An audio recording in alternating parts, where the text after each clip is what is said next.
And I appreciate all of you signing on today and in order to hear our fifth opioid response seminar, which today is featuring the Connecting with Opportunities program and grant within the Department of Labor that is really all about helping people be trained who have been displaced in their work, receive training and employment opportunities, as well as a wing of the program also allows people to be trained in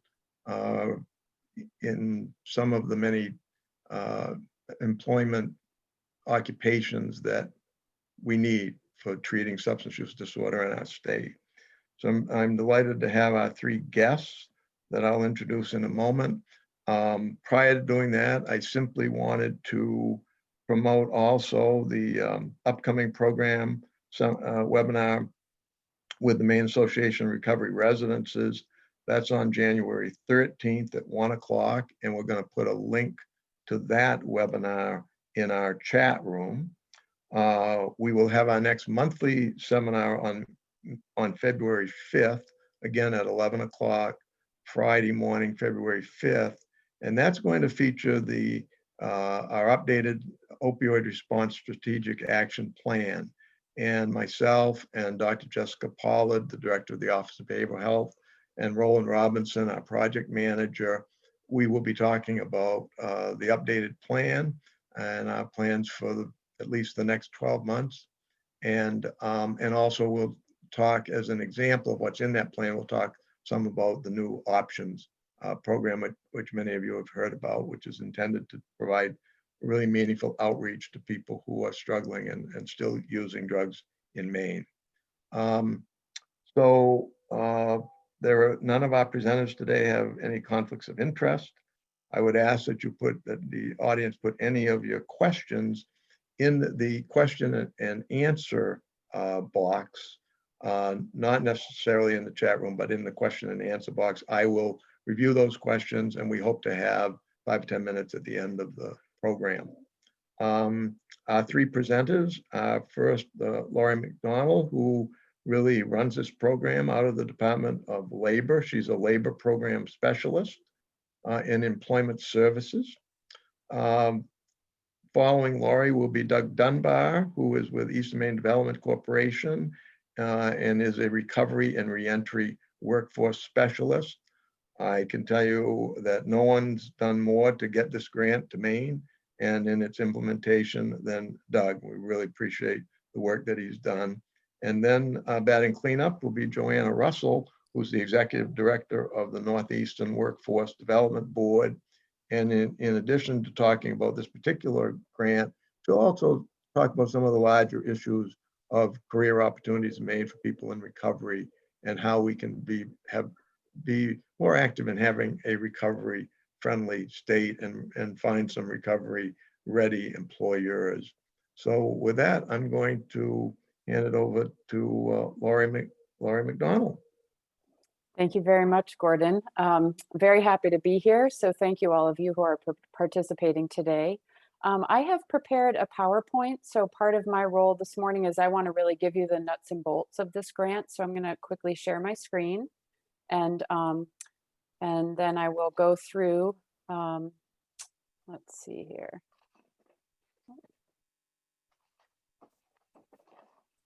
There we go. All right. So I'm going to kick us off, and I want to just use PowerPoint as a tool to sort of give folks another opportunity to see something as I'm talking through it. So as Gordon described, what we're here to talk with you about this morning is the Connecting with Opportunities initiative. And this tagline is rather long. It says Maine's National Health Emergency Dislocated Worker Grant focused on the opioid epidemic. So that says a lot. So I'd like to break it down for us. So what is this initiative? Essentially, this is a grant that has been funded through the U.S. Department of Labor, the Employment and Training Administration. It is a disaster recovery dislocated worker grant. So at its essence, it's a dislocated worker grant, and I'm going to go on to tell you more about what that means. its focus is on the opioid crisis. So just a little bit of history. Back in 2017, the US Department of Health and Human Services declared the opioid crisis a national public health emergency. In essence, it means they declared it a disaster of sorts, and that's where these disaster recovery grants came from. And as it says here, it made funds available to states to support workforce needs that have arisen from this crisis. So, connecting with opportunities, if I were to say what is the core goal of this grant, it really aims to help people gain stability through access to employment and or education and training that will lead to employment. So this grant focuses on the opioid crisis, and its lens is through the lens of workforce development. Just to give a little bit of a statewide overview, the development of the grant was a collaboration between the Maine Department of Labor, our 3 workforce development boards throughout the state. So that's the Northeastern, the Central Western Maine, and Coastal Counties Workforce, Inc. And Joanna will talk a little bit more about what those workforce boards are and do, as well as Eastern Maine Development Corporation. This is a 2-year grant. You can see the dates there. It was awarded to the state of Maine on December of 2019. It actually made its way to Maine, really arrived here towards the end of February of last year. Its end date is slated to be December of 2021. It is not uncommon for these grants to be given extensions. And of course, we would hope that that may happen for us here, especially given the pandemic and the situation that that has created. And the overall grant amount was approximately $6.2 million. The proposal for this grant aimed to serve 683 people statewide. So because this is a dislocated worker grant, it means that eligibility for participation means that an individual would need to be either a dislocated worker, and that essentially means unemployed, and I'll say a little bit more about that in my next slide, or a long-term unemployed individual. To be considered long-term unemployed, it means you've been out of work for 27 weeks or longer. And then this grant has 2 main pathways. Pathway number 1 is focused on individuals who've been impacted by the opioid crisis. And that can be either directly or indirectly. So directly would mean that a person themselves has been impacted by opioid use disorder. When we say that an individual is indirectly impacted, that may mean that they are a family member, a friend, a spouse, a child, someone who is an affected other. And then the second track or second pathway is working with folks who are, again, either dislocated or long-term unemployed and are interested in training in fields related to substance use disorder and recovery. So those are kind of the 2 main pathways. In the first pathway, people can train in any career field they want. So I know people may not necessarily be familiar with the term dislocated worker. So I just wanted to take a minute to share a little bit more about what does that mean. As I said previously, in essence, it regards somebody who's lost their job. That may mean they've been laid off and as a result may be receiving unemployment. It may simply be someone who is temporarily or permanently out of work because of the opioid crisis. And for the purposes of this grant, if someone is fired from their job and they can show that there's a connection, again, to the crisis, then they would also be eligible. And as I said before, then there is the category of long-term unemployed, which is 27 weeks or longer. I do want to add that if an individual is currently incarcerated, they would qualify under the long-term unemployed category for this grant. So just to reiterate, we have the 2 tracks. Track 1, those individuals impacted by the epidemic, either directly or indirectly, able to pursue any career field. And then track 2, for those individuals who do not identify as having been impacted, but want to train in occupational fields related to substance use disorder and recovery. So of course, I think it's really important to point out, how do we know whether or not somebody has been impacted by the opioid crisis. For the purposes of this grant, we determine impact simply by the language I would use is self-identification. An individual would be asked by a service provider the one question that you see here on the screen. Your answer to this question is voluntary. Do you, a friend, or any member of your family have a history of opioid use? Please answer yes or no. So that is the only question that people are asked. There are no follow-up questions, nor is there any documentation required. So I just want people to know that it is really a self-identification. So what are the actual services that the grant provides? So something that I'm going to share explicitly in a slide later is that the services in this grant are provided by our workforce development service providers across the state. And so those services are things that include one-on-one career guidance, education and assistance developing a plan that may include things like education, training, skills development, help with actual job search, overarching case management services as it relates to an individual's plan regarding employment, education, or training.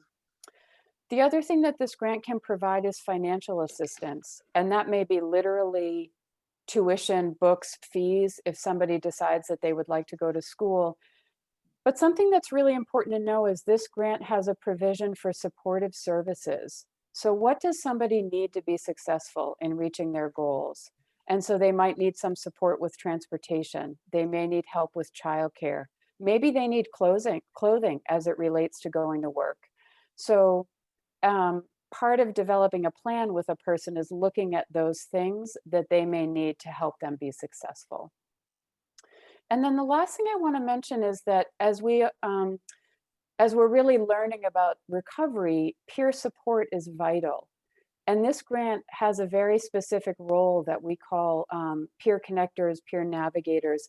They provide peer support to those individuals enrolled in the grant.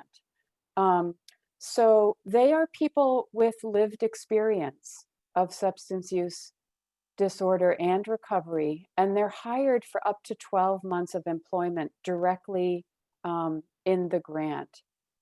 And their role is both to provide outreach in the community to let people know that the services of the grant exist, but a really important piece of what they do is they really walk beside the participants in the grant. They support people during enrollment, and then they provide encouragement in whatever way is needed as people continue on their journey towards employment or education. And a really important piece is they themselves are enrolled and receiving services. So they know very clearly what it's like to be a participant in this grant. Of course, it's always nice to think about numbers, and I just want to let you know how many people either have been or are being served currently. As I said at the beginning, the original goal was 683.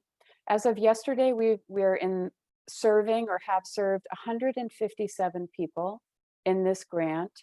I just wanted to provide a few numbers. I think these are interesting. You know, there's lots of different ways we could look at who we're serving, but experience with the criminal justice system. At this point, 106 of those individuals, the 157 have had some experience with the criminal justice system. 138 are identified as low income, and then you can see the breakdown here of female to male. So just a little bit of demographic information of who we're serving. So of course, this is very important. You all will receive this PowerPoint after the presentation. You will have all of this contact information. These are our workforce development service providers statewide. So for the 6 coastal counties, we have Workforce Solutions, and you can see there which counties those represent. For Eastern Maine Development Corporation, who serves 9 out of Maine's 16 counties, contact information is there. And Doug Dunbar, who you're going to hear right after me, is the main contact there. And then in our northernmost county, we have Aroostook County Community Action Program. These are the people that provide services to participants in this grant. They are our main contact people for you to remember. Something that I really want to emphasize is that these grant service providers, Aroostook County Community Action, Eastern Maine Development Corporation, and Workforce Solutions through Goodwill Northern New England, these providers offer comprehensive employment and training services for individuals with the greatest barriers to employment. They do this ongoingly. This is the work they do through the Workforce Innovation and Opportunity Act. I want you to know that because even though this grant may be time limited, the services of these providers are not. So you may have somebody in your life that you think would be appropriate for this grant. Even when this grant is over, I want you to remember that these providers are out there and this is what they do. And so, you know, in the work that we're doing, some of our main referral partners for this grant are places like the recovery residences, the recovery centers, adult drug courts, substance use treatment programs. And so when I think about the overarching goals of this grant, one of them is to build bridges between the worlds of workforce development and recovery. So even after this grant goes away, those worlds are going to know each other and remember each other and the services that they both provide. As I said before, one of the other goals of this grant is to increase our behavioral health workforce, specifically as it relates to substance use disorder and recovery. Going back to that core goal, helping to create economic stability for individuals that have been impacted by the opioid crisis, we're helping or hoping to reintegrate people in those ways that are most appropriate for them into the workforce. And then lastly, going back to our peer connectors, the grant helps create these employment opportunities for individuals with lived experience of the crisis. And we've already had a couple of peer connectors who've done wonderful work with the grant, and then they've been offered permanent positions in other roles and they've moved on, and that's fantastic for them. So I would like to close my presentation with just maybe pointing out what's obvious, but maybe isn't obvious. And that is why is employment vital to recovery? And I put here the quote from the Office of the Surgeon General. How do they define recovery? And they define recovery as a process of change through which individuals improve their health and wellness, live a self-directed life, and strive to reach their full potential. And so what kind of role might employment play in that version of recovery? So I'm well aware that not every job provides these things, but I think if we consider employment at its best, it may provide somebody a sense of purpose, a structure to their life, income, a sense of belonging and community. And so when I think of employment in those terms, for many people, employment is a vital component to their recovery. And I'd like to close my portion of the presentation today with this quote from Bob Fickett, who is the executive director of the Bangor Area Recovery Network, which is the recovery center in the Bangor area. And unfortunately, I can't quite see it because of a few other things on my screen, but I'd like to quote Bob here where he says, when we think about those basic life domains that support an individual in recovery, housing, basic needs like transportation, healthcare, access to food, as he says, gainful employment is a key factor in obtaining almost any of those things. In addition, employment empowers an individual in recovery, provides purpose, increases self-esteem, and develops relationships and social skills. It is fundamental to sustained long-term recovery. So in closing, this grant aims to connect individuals with opportunities that can offer them a chance at that meaningful employment. So my final slide just gives you my contact information. I would encourage anybody that has any questions, please feel free to reach out to me. Questions or also any curiosities about how to connect with service providers if that doesn't feel clear. And I'm going to go ahead now and stop sharing my screen and turn it over to Doug Dunbar, my colleague from Eastern Maine Development Corporation. Thanks, Lori, and thank you, Gordon. I was sitting here thinking that I put on a a shirt and a suit coat for this presentation. And the reason that struck me as a bit odd is because normally I don't do that. And secondly, my connection to this effort stems from a time when I was in an orange jumpsuit. And I'll explain that in a moment. But first, I want to thank Gordon again, and of course, Governor Mills. But the other person who really has been instrumental in making this happen is Commissioner Laura Fortman at the Maine Department of Labor. While we were developing this grant proposal, Commissioner Fortman knew exactly when to get involved, what to say and what to do. And she really helped to shepherd this through and make it happen in coordination and with the assistance of Gordon and the governor. I just want to make that very clear that many of us were involved, but Commissioner Fortman and Gordon really played critical roles. I want to give you a little bit of the background and why we are so passionate about this. I'm about 3 years into recovery, and I've been with Eastern Maine Development Corporation for going on 2 years. And one of the first assignments I was asked to take on, thankfully, was to help write a grant proposal. As Lori said, in 2017, the federal government declared the opioid crisis a national health emergency. And that opened up sort of revenue streams from the federal government. And one was through the US Department of Labor. And so the Maine Department of Labor approached Eastern Maine Development Corporation and asked if we would help to write this grant proposal, which we did during the summer and fall of 2019. And we submitted it and then waited and answered a number of follow-up questions, as Joanna knows. And then just about the time COVID arrived in Maine, we were awarded this grant. And as you all know, COVID had a way of slowing things down.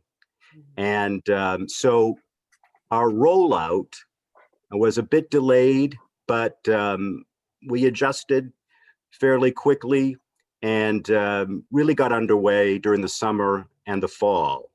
And one of the points I want to emphasize is that we really need participants, and you don't hear this often, but we have plenty of resources.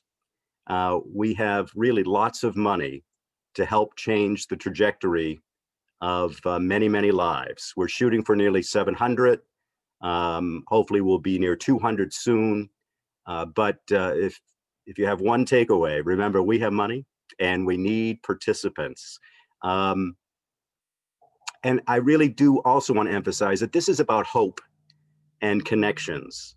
And for those of you who are familiar with the recovery world, the recovery community, you know, connections are so important. They make a difference in the lives of so many people, particularly in early recovery. And we've seen in 2020 what the loss of connections can do. The opiate crisis in terms of overdose deaths sadly hit a high watermark in 2017, or so we thought. 2018, they declined a bit. That was hopeful. 2019, they bumped up again, unfortunately. And of course, in 2020, in Maine and nationally, when we get the final numbers, I'm sure we will have set another terrible record. So the loss of connections in 2020 has been, you know, a terrible thing. So going back to 2019, when we were approached, I said I was fortunate to be asked to be involved in this effort because I had a 30-year career in government. I knew Gordon a little bit from my work in the legislature and the governor's office. I spent a number of years working in Congress. I was Maine's Chief Deputy Secretary of State. And I tell you all that only to indicate that it came to an end when I went to jail in 2017. self-medicating with alcohol for many years led to terrible decision-making and ultimately 4.5 months in jail and 15 months in the Penobscot County Adult Drug Treatment Court. And the reason this initiative is called Connecting with Opportunities is because when I was in jail, I was the old guy. I was 50. Sadly, most people in jail, as you may know, are in their teens, 20s, and 30s. And I kept thinking, who is helping to connect these guys with the resources they need? In jail, I was not surrounded by sort of hardened criminals, people who were evil to the core. I was there with people like myself who needed help of one kind or another. I also tell my story because I think it's important as we think about recovery that we do all we can to reduce stigma and end misconceptions and have a better understanding of who the face of substance use disorder, of recovery, who that face is, and who the face of mental illness is. Just very briefly, I self-medicated with alcohol because for my entire life, from my earliest recollections as a child, I suffered from 2 mental illnesses that I couldn't tell a soul about. Not my parents, not my sisters. I grew up in a very loving family, very close family. I couldn't tell anyone that I suffered from obsessive compulsive disorder and anxiety disorder. And they were, in a sense, a torment every day of my life. Just to start my day, it might take me 10 or 20 attempts to get out of bed. And then I'd go in the shower and I might use a half a bottle of shampoo because I'd wash my hair over and over and over again. This was my day, each day, and I just dealt with it. I had routines and rituals. OCD is a fascinating illness, unless you suffer from it. And I just dealt with it. And I was interested in serving people, so I got involved in government. And I spent 8 years as John Baldacci's communications director in Washington. And on September 11th, 2001, when the terrorist attacks occurred, I was on Capitol Hill, and my OCD and anxiety went completely out of control. I had flashbacks to this the other day when the siege on the Capitol took place. And so almost the next day, I began self-medicating with alcohol. And so as the years went on, no one knew about my mental health issues, that I was self-medicating, that I had quickly become an alcoholic. There were plenty of alcoholics in my extended family. And then no one knew about my first encounter with law enforcement, which happened about 9 years ago in Southern Maine. And not until my 6th arrest did it all come crumbling down. Went to jail, into the Penobscot County Drug Court program, where I met so many people who were struggling with opioid use. And so when I had the chance to help write this grant proposal, it needed a title.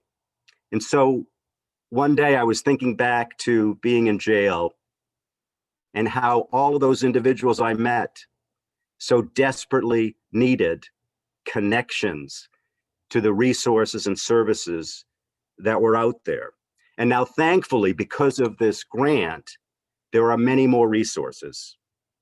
Again, we have $6.2 million ultimately to help hopefully nearly 700 people. And if you think about that, each person who is helped, there are ripple effects that go out from that. So their families benefit, communities benefit. There's less taxing on resources. And so helping 700 people can have sort of exponential impacts on our communities and our state.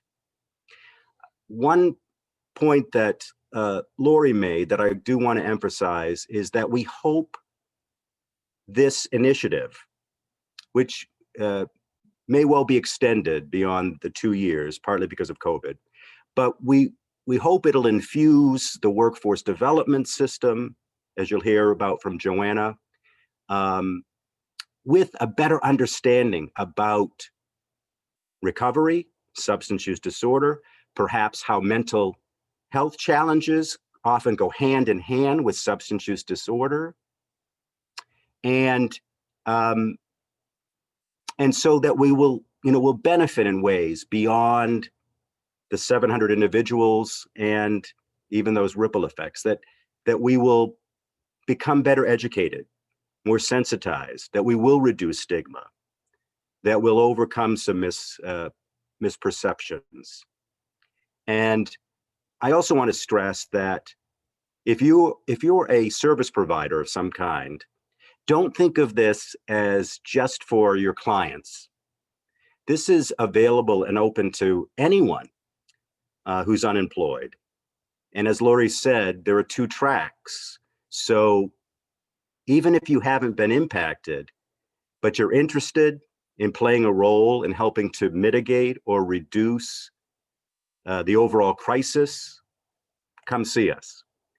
And even if you think a client or a neighbor or a friend may not be eligible for Connecting with Opportunities, still send them our way, because if this initiative isn't right for them, again, as Lori pointed out, we have other workforce development programs that might be perfectly suitable. So to conclude, this is about hope. It's about opportunities. It's about connections. It's about infusing the workforce with a better understanding of recovery and why helping people to get access to jobs is critical. That people in recovery, as Joanna knows well, can be some of your best employees. There are studies that show people in solid recovery are more productive, use less sick time. Many of them deeply appreciate what for them might be a second or a third chance. So they really engage and want to do well.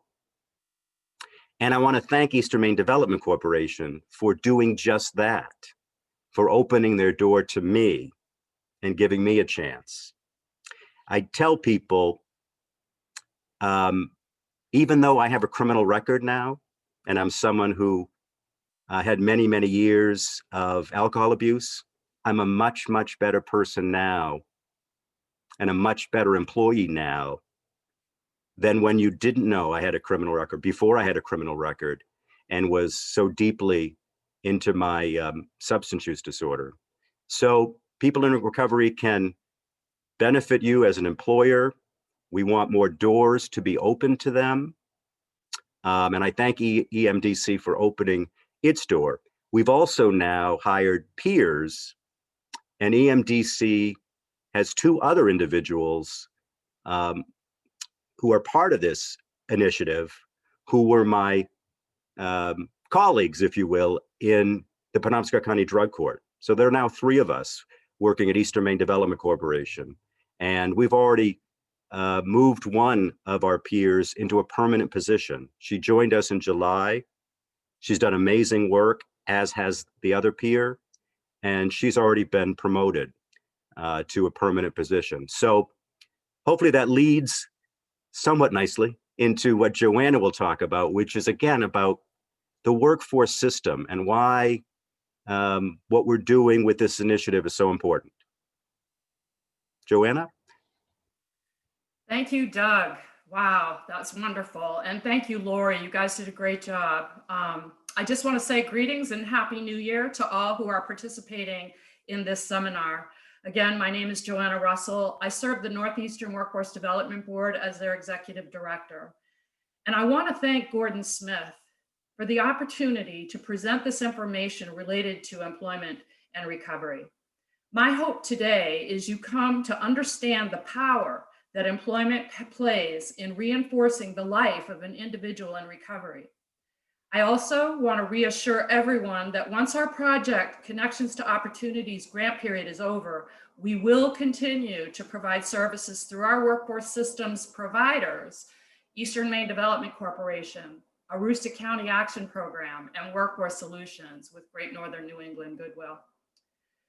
So now what I'd like to do is start my presentation by showing you a video. This short video includes Kim Moody, a woman in long-term recovery, and her supervisor, Robin Thibodeau. Both women work at Athena Health, located in Belfast. During the clip, Kim talks about the challenges she faced finding employment after graduating from Howson University with an MBA and a 4.0 grade point average. My hope is by showing you the story, you will consider thinking about the value of recovery versus the problems that we've all faced due to substance use disorder. I'm going to start the video now. So I'm 3 years out in recovery, and just finished a 4.0 in an MBA. That didn't matter.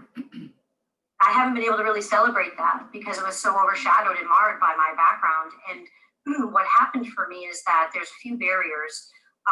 One being the way that the state of Maine reflects your record. So that was a very big barrier because employers don't understand how to read that. And quite frankly, probably should be a paralegal in order to even get through it. It's not okay. It's really setting somebody up for failure. And then the second issue I had is that there was no space created for what recovery is, and so recovery is not just abstinence, it's a process of introspective change, that happens through the willingness of being introspective, and you lead by honesty, integrity, and values. And I have goals, and those are things that I didn't even have an opportunity to discuss.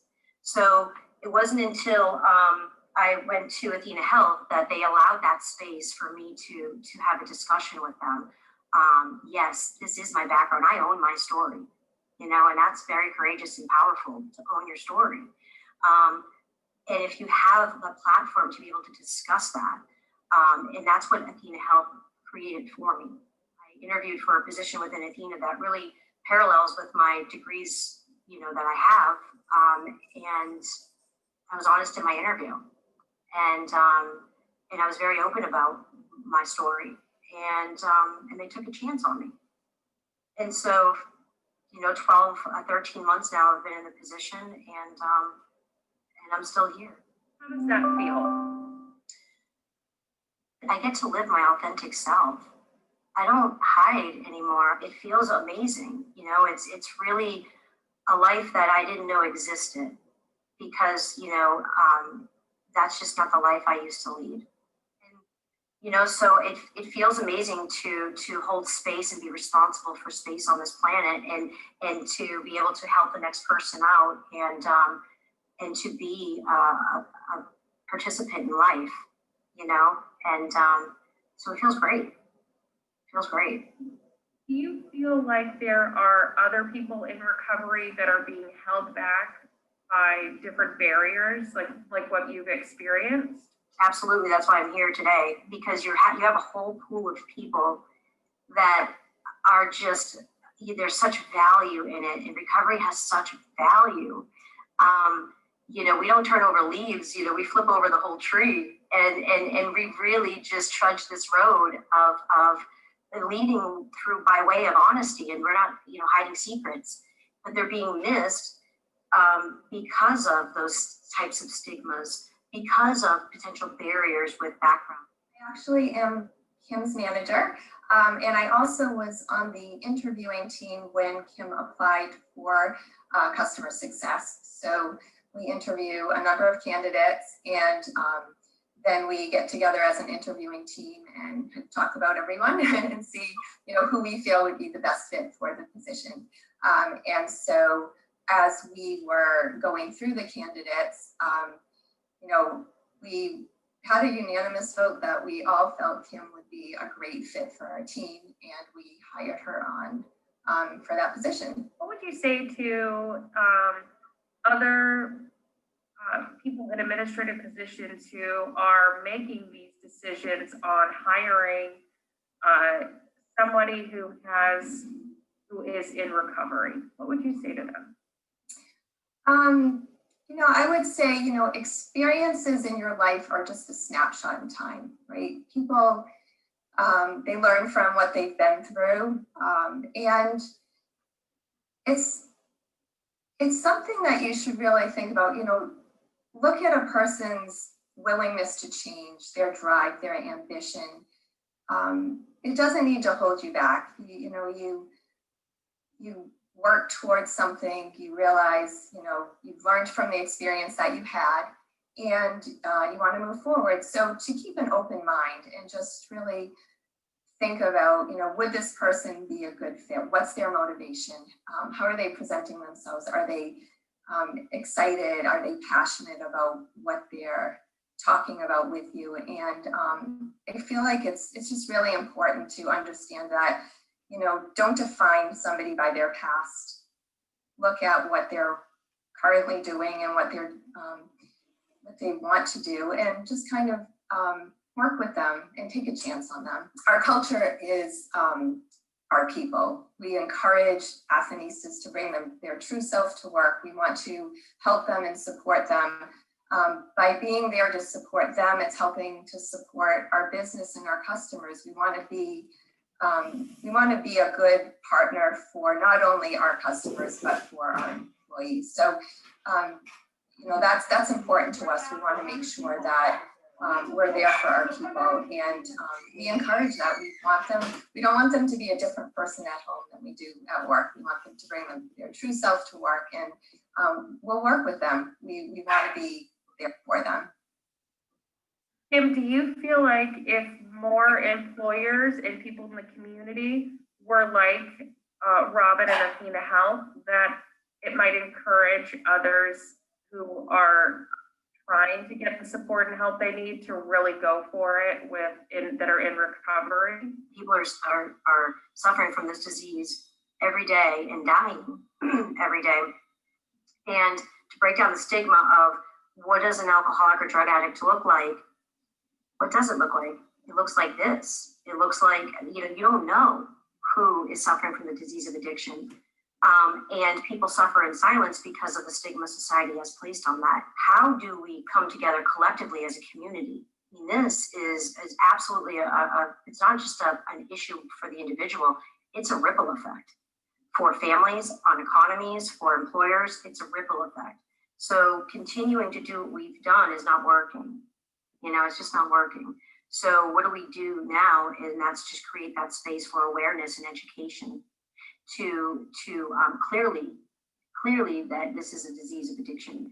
And if we create that awareness where people can be more supportive and help those instead of shunning them, absolutely we would see a bigger change and improvements. There's probably other people at Athena that we don't know. And like Kim was saying, you don't know. It's some people are suffering, and we may not be aware of it.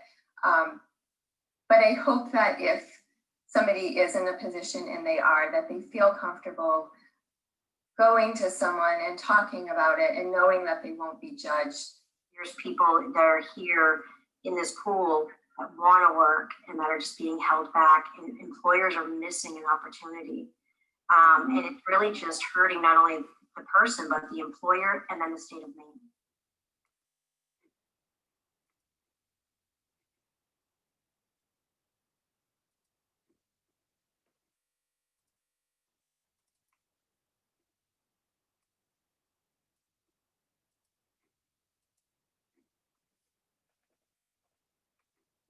Okay, so there's a few points that I'd like you to consider after viewing the video. One is, do you know how to read the record of arrests and prosecutions, also known as the rap sheet? As Kim mentioned, in Maine, we need to think about a change in the formatting of the document, the rap sheet itself, by moving the conviction or the outcome of the arrest to the top of the record. The employer is better able to assess the severity of the crime. Often, the description of the actual crime is so lengthy, the employer or hiring professional does not read through the details to the final decision or conviction. And third, recovery is growing by leaps and bounds in Maine. We need to consider weighing and measuring recovery as much as we do the problems of substance use disorder. You've heard from Lori and Doug, both providing details related to the services and resources program participants are able to access. I'd like to talk a bit about the local workforce boards in the state of Maine. You may or may not know that Maine has 3 local boards, and each of those boards oversees the system, including the career centers and job training funds throughout the state of Maine. The major focus of local boards is to bring government and business together to align resources so that people can find sustainable employment at a livable wage, and businesses can hire and retain employees, fundamental to regional economy. I'm sorry about that. All right. So the local boards, they may appoint standing committees, such as committees focused on young workers, committees serving individuals with disabilities, and one-stop partner committees. I've provided you with a list of the one-stop partners. All partners are named in the Federal Workforce Opportunity Act and receive funding from our federal partners to deliver workforce development. For your information, I've provided you with a map identifying the 3 local areas geographically. And now a bit about the Northeastern Workforce Development Board. In our area, we serve 5 counties and accomplish our objectives and goals using partnership and collaboration. As we carve a path for people in recovery, the board has developed a strong and healthy relationship with our recovery centers across the Northeastern region. Using the resources awarded through the grant, the Northeastern region has made a strong commitment to 4 overarching goals. We strive to increase understanding of the return on investment in recovery. We also increase understanding of substance use disorder as a chronic condition from which people do recover. We define and increase fluency in the language of recovery. We're building capacity to understand and support recovery in workforce. We're using 2 workshops developed specifically to fuel our work and to accomplish the 4 goals I just mentioned.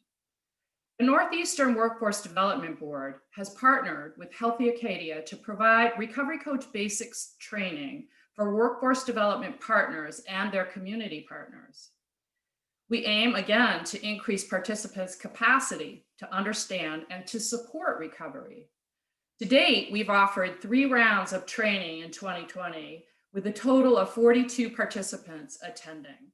We will offer these workshops going forward in 2021. Additionally, we've partnered with Bangor Area Recovery Network to develop a training specifically tailored for employers called Recovery Works for Me. This training is still evolving. We've piloted the workshop twice, once in October and again in December of 2020, with a total of 32 participants attending. We invite you all to inquire about registering to attend the workshops. The next dates for Recovery Coach Basics will take place Wednesday, February 3rd from 9 a.m. to 2 p.m. The next session for Recovery Works for Me will happen on Friday, February 26, 2021, and will be from 8 a.m. to 10 a.m. If you wish to register for one or more of these workshops, please contact Ben Hawkins, and in the PowerPoint, I've provided you with his cell number and his email. To provide direction to all interested job seekers, please have them contact the service providers in their county. I've listed the counties under each provider, and this is a repeat slide because I know Lori provided this in her presentation as well. But we want to remind you that this is ongoing even after the grant period. And lastly, I have provided a couple of recovery-oriented resources. I want to encourage all of you to locate and visit your local recovery center. Note that some of them have closed due to the pandemic, so please call before your visit. The first link that you see there is the Portland Recovery Community Center, where they have all kinds of information and direction to find your local recovery center. The second link is to the National Institute of Occupational Safety and Health, where there is an abundance of direction and guidance and resources to help businesses become recovery friendly. And with that, I'm going to turn it over to Gordon, and I think we have Q&A at this point. Thank you very much. Thank you, Joanna and Doug and Laurie, for those excellent presentations. I think it was particularly helpful, Joanna, to have you talk about opportunities that are independent of the grant program and that in fact will continue, as you mentioned, Doug, beyond, so that in educating our recovery community and employers about this particular, about connecting with opportunities, it's also given you the opportunity to inform them of opportunities that already existed and will continue to exist long after the grant expires.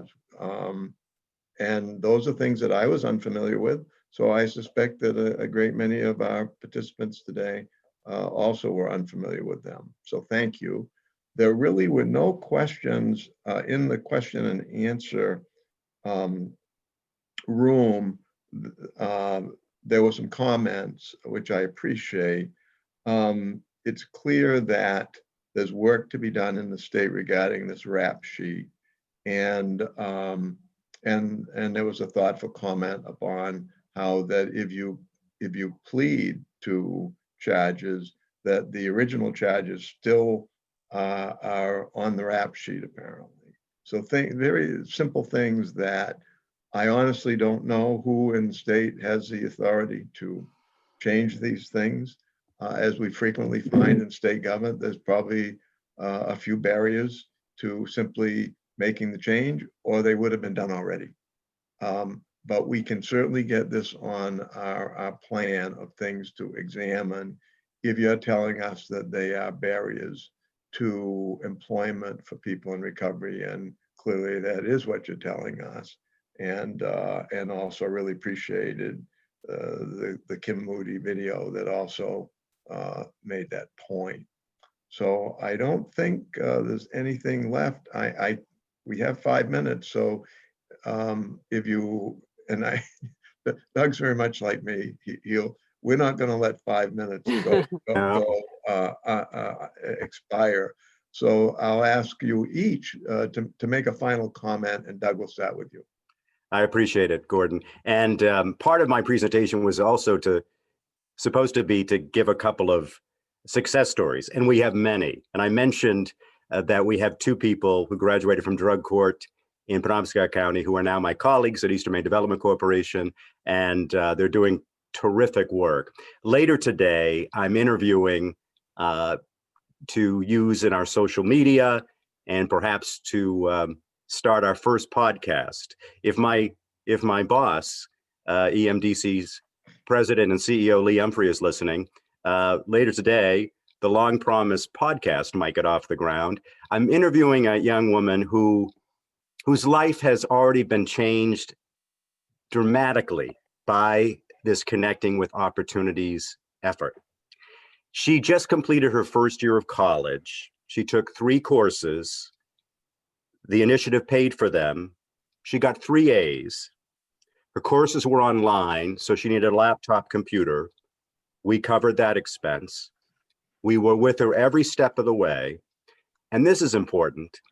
To really move forward, she felt that she needed dental work because she had lost teeth due to her substance use. And so she now has beautiful new teeth because of this initiative. When I was in jail, one of the first questions I had when I dared to speak up and talk to my fellow inmates was, why are so many young men in this jail missing teeth? I had no idea that drug use could cause that. I thought they all had been in fights and hadn't done particularly well. And that might have been the case for some. But it was drug use, both keeping them from getting the care they needed over the years, and then directly from the results of some substances. I had no idea. So I have been so pleased that we are helping people with things like dental work and some health care who need that. Because, obviously that can change, particularly a young person's life. Think of trying to go to a job interview or attend a college course. You're 25 years old and you don't have teeth. So I'm so pleased that we're doing things like that. They really can make the difference, and they are available through this effort. I'll end there. Thanks again, Gordon. Thank you, Doug, for terrific comments. Laurie?